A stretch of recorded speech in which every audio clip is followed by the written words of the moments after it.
Hi, everybody, and welcome. Today is Good Friday, and I wanted to spend just a few minutes thinking with you about this beautiful day and why it's so important for us. Usually, we are all together. Our tradition has been to have a noontime service here at St. Andrew, where the altar has been stripped, everything is bare, there's very little music, there is a crown of thorns adorning the cross, and the cross is draped in a black cloth. All of those symbols for mourning, all of those symbols that mean something to us when we think about the day that Jesus died.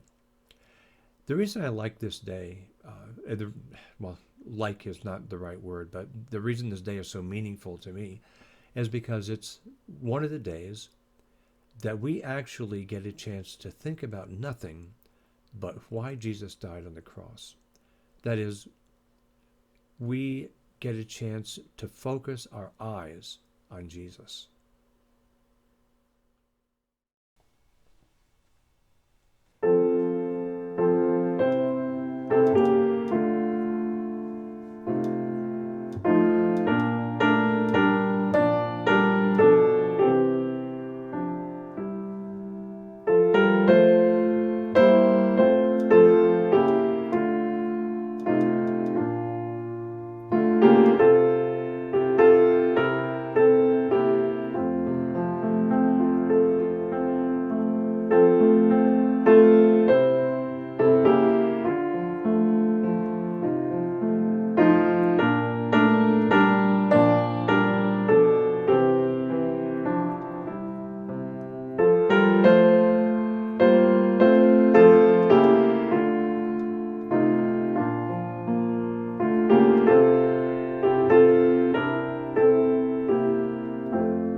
So I wanted to read just a portion of John's Gospel in the Passion. I got to put these on because it's print small.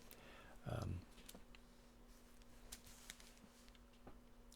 When Pilate heard these words, he brought Jesus out and sat on the judge's bench at a place called the Stone Pavement, or in Hebrew, Gabbatha.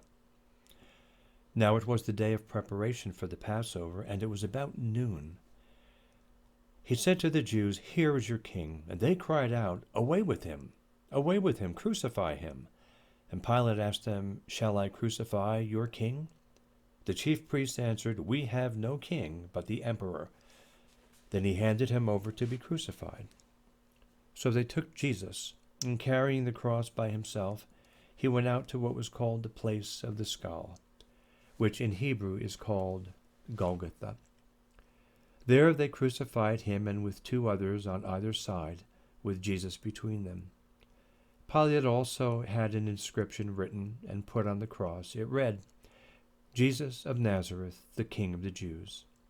Many of the Jews read this inscription because the place where Jesus was crucified was near the city, and it was written in Hebrew, in Latin, and in Greek. Then the chief priests of the Jews said to Pilate, "Do not write the King of the Jews, but this man said, 'I am King of the Jews.'" Pilate answered, "What I have written, I have written." When the soldiers had crucified Jesus, they took his clothes and divided them into 4 parts, one for each soldier. They also took his tunic. Now the tunic was seamless, woven in one piece from the top. So they said to one another, "Let us not tear it, but cast lots for it to see who will get it." This was to fulfill what the Scripture says, "They divided my clothing among themselves, and for my clothing they cast lots." And that is what the soldiers did. Meanwhile, standing near the cross of Jesus were his mother and his mother's sister Mary, the wife of Clopas, and Mary Magdalene. When Jesus saw his mother and the disciple whom he loved standing beside her, he said to his mother, "Woman, here is your son." Then he said to the disciple, "Here is your mother." And from that hour the disciple took her into his own home. After this, when Jesus knew that all was now finished, he said, in order to fulfill the scripture, "I am thirsty." A jar full of sour wine was standing there.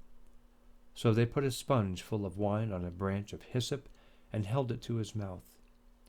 When Jesus had received the wine, he said, "It is finished." Then he bowed his head and gave up his spirit.